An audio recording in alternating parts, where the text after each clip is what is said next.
কেমন আছো তোমরা সবাই? আমাদের গল্পকথার নতুন একটি ভিডিওতে তোমাদেরকে জানাই অনেক স্বাগত। আশা করছি সবাই খুব ভালো আছো আর সুস্থ আছো, আর আমরাও বেশ ভালো আছি। আর ঘড়িতে এখন প্রায় 7:45 ছুঁই ছুঁই। তবে চলো তোমাদেরকে সাথে নিয়ে আজকের একটা নতুন ভিডিও এখান থেকেই শুরু করে দিলাম। আশা করছি আজকের ভিডিওটাও তোমাদের খুব ভালো লাগবে। আর কৌশিক যেহেতু বাড়ি নেই, ওই আমি একটুখানি লেটেই উঠছি, কারণ ও থাকলে না একটা টিফিন করার একটা ব্যাপার থাকে, তো ও তো নেই বাড়িতে। তো সেই জন্য আমি একটা জাউক দিয়ে চালিয়ে নিচ্ছি, যে কটা দিন একটুখানি কাজের থেকে ফাঁকি দেওয়া যায় বলো। আর তার মধ্যে যে পরিমাণ গরম পড়েছে, এমনিতেই কাজ করতে গেলে নাজেহাল অবস্থা। আর এই গরমের মধ্যে যদি একটু কাজ এদিক ওদিক করে একটু যদি নিজের ফাঁকা টাইম পাওয়া যায়, তাহলে আর মন তো কিসের বলো। আর এই যে অ্যালোভেরা জেলটা দেখেছিলে, সেই কবে কেটেছিলাম না, তারপরে যেন এত দিন ধরে গেল। এই জন্যই বলতে পারো অ্যালোভেরা জেল কাটার পর আমি খুব একটা তাড়াতাড়ি না ফেলে দেই না। আর এখানে দেখো যে জামা কাপড়গুলো দেখছো, কালকে সন্ধ্যেবেলা না এত গরমে কষ্ট লাগছিল, আর গুছোতেই ইচ্ছা করছিল না, তো সেই জন্যই সকালের জন্য রেখে দিয়েছিলাম। আর এই যে জামা কাপড়গুলো একটুখানি গুছিয়ে নিয়ে এখন এদিকে জানলা দরজাগুলোকে খুলতে হবে। ঘরের মধ্যে না একটা গুমোট হয়ে রয়েছে। আর কেন বলো তো, আরও আজকে একটু লেটে উঠেছি। ওই যে লাইট জেলে শুয়েছি, এবার ভাবো তো গরমের মধ্যে ঘরের মধ্যে একটা রড লাইট জ্বলছে, আর কি ঘুম আসে। আর কি বলো তো, নাইট ল্যাম্পটা আমি জেলে যে শোবো না, তখনই দেখেছি কানের মধ্যে কোথার থেকে যেন এদিক ওদিক থেকে খুটখাট আওয়াজ। আর ওই যে খুটখাট আওয়াজে আমার ঘুমটা চলে যাবে, আর আমার সারা রাত ঘুম আসবে না। ওর থেকে বাবা রডটা জেলে ঘুমালে তাও একটুখানি হয়তো দু চোখের পাতাটা এক করতে পারবো। কি জানি, জানো তো, এত বড় হয়ে গেছি এখনও না ওই ভূতের ভয় জিনিসটা যায় না মন থেকে। যদিও জানি এটা বলে কিছু নেই, তাহলেও সেই বলে না অদৃশ্য একটা ভূতের ভয় তাড়া করে বেড়ায়, তো সেই জিনিসটাই না আমার সাথে ঘটে। কি হাস্যকর না বলো ব্যাপারগুলো। দিয়েইছে এখন একটুখানি গাছগুলোতে জল স্প্রে করে দিচ্ছি। আর ওদেরকেও না জানো তো, আমি এই গরমে ঠিকঠাক বুঝতে পারছি না, কারণ এমনিতেই এরা ইনডোর প্ল্যান্ট, এদেরকে বেশি জল দিতে লাগে না, কিন্তু আবার যে হারে রোদ তাত করেছে। আর দুপুরবেলা তো আমার এই ঘরটা মনে হয় যেন নিচে আর কি গ্যাসের উপর বসানো রয়েছে, তো সেদিক থেকে দেখতে গেলে এদের জলও প্রয়োজন, বুঝতে পারছি না গো। সব কিছু নিয়ে এমন একটা বিশ্রী অবস্থা। আর সকাল সকাল একটা খুব খারাপ জিনিসও ঘটে গেছে আমার সাথে, তো সেই জন্যই বলতে পারো মনটা খুব খারাপ রয়েছে, আর কাজেও অনেকটা দেরি হয়ে গেছে। আর কি দেখে না আমি মানে কি বলবো, সেই বুকের ভেতরটা ফাঁকা হয়ে গেলে যেরকম হয় না, ঠিক সেই রকম হয়েছে। আর কি হয়েছে চলো তোমাদের সাথে তো অবশ্যই শেয়ার করে দেবো। তার আগে এদিকে ডাস্টিংয়ের কাজগুলো ধরেছি, আগে ঝমাঝম শেষ করে নিই। গরম মানে এত গরমটা বেড়েছে না, প্রত্যেক দিন আর করতে পারছি না। ওই যেদিন যেটুকু পারছি, আবার যেদিন হয়তো পারছি পুরোটাই করে ফেলছি, মানে যেদিনকে যেটুকু ইচ্ছা করছে করে রাখছি, নাহলে এত ধুলো জমে যাবে, তখন আবার আমাকে বসে বসে পুরো গোটা দুদিন ধরে মানে পুরো ওপরটাকে মানে ভালোভাবে ডাস্টিং করতে হবে। তো ওর থেকে যেদিন যেটুকু পারছি করে নেওয়াটাই ভালো বলো। আর এই গরমে আমার এত পরিমাণে চুল উঠছে, দেখো ঘরের মধ্যে মানে নোংরা জানা থাকে, তার থেকে বেশি থাকে হচ্ছে আমার চুল।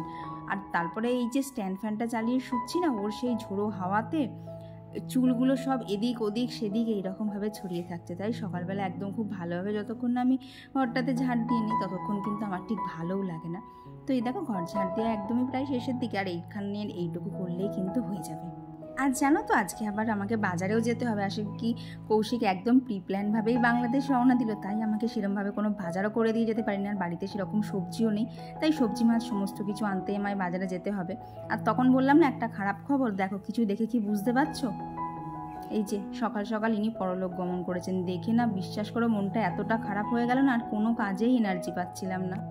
তো এই দেখো ঘড়ির কাঁটায় বাজে হচ্ছে 9:30, আর দেখলে তো মাছটা মরে গেছে। সকাল থেকে এত মনটা খারাপ না, মানে বাচ্চা হলে মনে হয় এতক্ষণ আমি কেঁদে ভাসাতাম, মানে এইগুলোকে নিয়েই তো থাকি, তাই এদের কিছু হলে আমার মানে ভালো লাগে না কিছু। ওই জন্যই বলতে পারো কাজ করতে না সকালবেলা উঠে অনেকক্ষণ বসেছিলাম, কাজ করতেই ইচ্ছা করছিল না। তো এখন রেডি হব, হয়ে নিচে যাব, বাজারে যেতে হবে। রবিবার মাছ শাকসবজি কিচ্ছু নেই, সমস্ত কিছু এনে আমায় রান্না করতে হবে। তো চলো কাজ করা যাক, তার সাথে তোমাদের সাথে গল্পও করা যাক, যাতে মনটা একটু একটু হলেও ভালো লাগে। আর এই রোদের মধ্যে বাজারে এসে বাজার করব কি, চারিদিকে লোকের এত ভিড় আর এত চেঁচামেচি না, এমনিতেই মাথা গরম হয়ে যাচ্ছে। আর কি অনেকদিন তো বাজারে আসাটা অভ্যেস নেই, হট করে এরকম করে আসলে না কষ্টই হয় গো খুব। তো এই যে বাজার করে নিয়ে চলে এসেছি, সবটা আর ভিডিও করতে পারিনি, কারণ যত তাড়াতাড়ি বাড়ি আসা যায় বাজার করে ততটাই ভালো। তো ওদিকে এনেছিলাম হচ্ছে পটল, ভেন্ডি এইসব, আর এই যে কুমড়োটা এনেছি, উপরে কিন্তু বীজটাকে আমি ফেলে দিচ্ছি, নাহলে এই বীজটা না যতক্ষণই ওখানে গায়ে লেগে থাকে না, ততই কিন্তু কুমড়োটা দেখেছি ওখান থেকে না কেমন একটা পচা পচা মতো হয়ে যায়। তো এখন এই যে রান্নার যা যা করবো সেটাই কাটতে শুরু করে দিয়েছি। তো এইখানে একটু পেঁপে কেটে নিলাম, দিয়ে এদিকে তো দেখো ডালটা বসিয়ে দিয়েছি এসেই আগে। আর এখানে ওখানে পেঁপে সেদ্ধ দিয়ে ওখানে বাপির জন্য ভাতটা বসিয়ে দিলাম, মানে আমার আর বাপির দুজনের জন্য। তো এক দিদিভাই আমাকে লিখেছে যে অনেক দিন তো আমি উচ্ছে সেদ্ধও দিই, তো উচ্ছেটাকে একটুখানি কেটে দিতে, না হলে ভেতরে পোকা থাকলে জানা যায় না। তো কী বলো তো দিদিভাই, উচ্ছেটা তোমরা দেখো হচ্ছে আস্ত আছে, কিন্তু উচ্ছেটা না আর কি উচ্ছেটার এ মাথা ও মাথা একটু একটু করে না চেরা থাকে। তো আবার যেদিনকে উচ্ছে সেদ্ধ দেবো তোমাদের সাথে দেখিয়ে দেবো যে কীভাবে আমি আস্ত রেখেও উচ্ছেটাকে কিন্তু ভেতর থেকে একটুখানি চিড়ে দিই। তো এইদিকে দেখো রান্নার মধ্যে আর সেরকম কিছু করতে ইচ্ছা করছিল না, তো ওদিকে ভেন্ডি ভাজাটা বসিয়ে দিয়ে আমার জন্য নিয়ে এসেছিলাম হচ্ছে ডাল পুরি। আর কি বলো তো, ওই যে বললাম না কৌশিক নেই, আমারও তো টিফিন করার মানে করতে ইচ্ছাই করে না, তো সেই জন্য দেখলাম বাজারে যতক্ষণ গেছি তো আমার জন্য নিয়ে এসেছিলাম।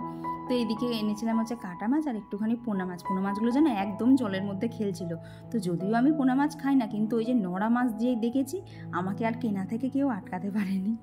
তো এইদিকে দেখো প্রথমে একটুখানি হলুদ দিয়ে ভেন্ডিটা ভেজে নিয়েছিলাম, তারপর এখন ওপর থেকে একটুখানি নুন আর দিয়েছি হচ্ছে পেঁয়াজ কুচি আর লঙ্কা কুচি, এরকম করে কিন্তু ভেন্ডি ভাজা খেতে বেশ ভালোই লাগে। তো ভেন্ডিটা ভাজা হয়ে গেলে এখানে দেখো এক এক করে মাছগুলো ভাজতে বসিয়ে দিয়েছি। আর ওই মাছ ভাজতে বসিয়ে দিয়ে সেই ফাঁকে এখানে এসে দেখো একটুখানি ধনের গুঁড়ো এনেছিলাম, সেটা ঢেলে নিলাম। আর এই যে কটুটা দেখছো, কটুটাতে জানো দাম নিয়েছে মাত্র 10 টাকা, তবে এখান থেকে কেনা না, এটা আঙ্কেলেশ্বর থেকে কেনা ছিল। কটু দুটো আমার এতটাই প্রিয় আর কিরকম দুখানা আছে, তো আমি সাথে করে নিয়ে এসেছিলাম। তো দেখো এদিকের মাছটা ভাজা হতে হতে কিন্তু আমার ওদিকে খানিকটা কাজও এগিয়ে গেল। আর গরমের মধ্যে যদি এইভাবে কাজ করা যায় না, জানো তো, একটা কাজের ফাঁকে ফাঁকে কিন্তু অনেকটা টুকিটাকি কাজ করে নেওয়া যায়। কি বলো তো, এই যদি মাছটা এখানে আমি দাঁড়িয়ে দাঁড়িয়ে ভাজতাম, তাহলে কিন্তু ওদিকে জিনিসটুকু আমার ঢালা হতো না, তখন সেটার জন্য আবার আমাকে আলাদা করে সময় খরচ করতে হতো। আর গরমের মধ্যে কি বলো তো, যতক্ষণ রান্নাঘর থেকে বেরোনো যায় ততই হচ্ছে মঙ্গল। তো আজকে যেহেতু কৌশিক নেই না, তো সেই জন্য বলতে পারো আমার রান্নারও না অত তরিজুত নেই, একটু পাতলা করেই ঝোল করছি। আর যা গরম পড়েছে এর মধ্যে আর কি রিচ খাবো বলো, তাই একটুখানি করে পাতলা করেই পোনা মাছের ঝোল করে নিলাম। এখানে না সাথে আলু আর বেগুনও দিয়েছিলাম। তো এই যে রান্না প্রায় শেষের দিকে, কারণ ভাতটা নামিয়ে ফেলেছি আর টুকটুক করে সব রান্নাগুলো ওদিকে এক এক করে হয়ে গেছে, তোমরা তো সবটাই দেখলে। তো বন্ধুরা, তোমরা যারা এতক্ষণ আমার ভিডিওটা দেখছো, তোমাদের আজকের ভিডিওটা কেমন লাগছে অবশ্যই কিন্তু জানিও। আর ভিডিওটা ভালো লেগে থাকলে কিন্তু একটা লাইক একটা কমেন্ট প্লিজ করে দিও, কারণ এগুলোই কিন্তু আমাকে নেক্সট ভিডিওর জন্য অনেকটা মোটিভেট করে। আর চলো এদিকে বাকি কাজটা কমপ্লিট করতে করতে তোমাদের সাথে বেশ কিছু কমেন্টও শেয়ার করে নিই। আমার আগের ভিডিওতে পূজা সাহা দিদিভাই কমেন্ট করে জানিয়েছে যে তোমাকে দেখে অনেক কাজের এনার্জি পাওয়া যায়, আর তোমার ভয়েসটাও খুব সুন্দর। থ্যাংক ইউ দিদিভাই। আর কমেন্ট করেছে হচ্ছে বিবেক নাথ, অঙ্কনা মাইতি দিদিভাই, নিকিতা সাহা, মাম্পি মিত্র দিদিভাই, পপি লাইফস্টাইল, টুম্পা গড়া দিদিভাই, শ্রাবণী ব্যানার্জি, পায়েল কুণ্ডু দিদিভাই, মিতালি চৌধুরী, শ্বেতা চক্রবর্তী, অহনা দাস, কণিকাস ব্লগ, ফাল্গুনী সরকার দিদিভাই, সুমিজ ওয়ার্ল্ড ফ্রেম, সুরভি মণ্ডল ঘোষ দিদিভাই। আর সুরভি মণ্ডল ঘোষ দিদিভাই আমার কাছে জানতে চেয়েছে যে পোস্ত কীভাবে মিক্সারে পেস্ট করব। তো দিদিভাই নেক্সট যেদিনকে পোস্ত আমার রান্না হবে সেদিনকে অবশ্যই তোমাকে শেয়ার করে দেবো।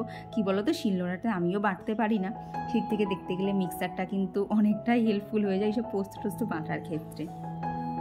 আর কমেন্ট করেছিল হচ্ছে সিম্পল লাইফস্টাইল উইথ মনির থেকে, যে গরমে মানে এত গরমে কিভাবে ভয়েস দিই, কষ্ট হয় না?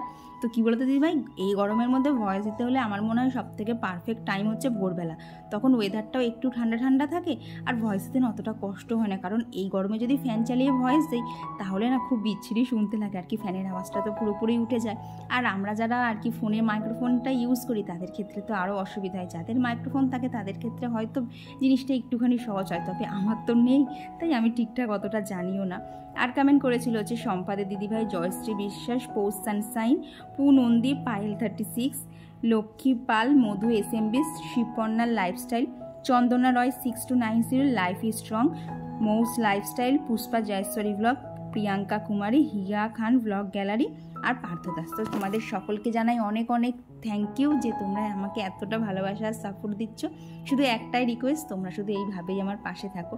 আর দেখো তোমাদের সাথে কথা বলতে বলতে কিন্তু আমার সমস্ত কাজ সেরে এই যে ঘর মোছাও কমপ্লিট, দিয়ে স্নান করে চলে এলাম হচ্ছে ঠাকুর ঘরে।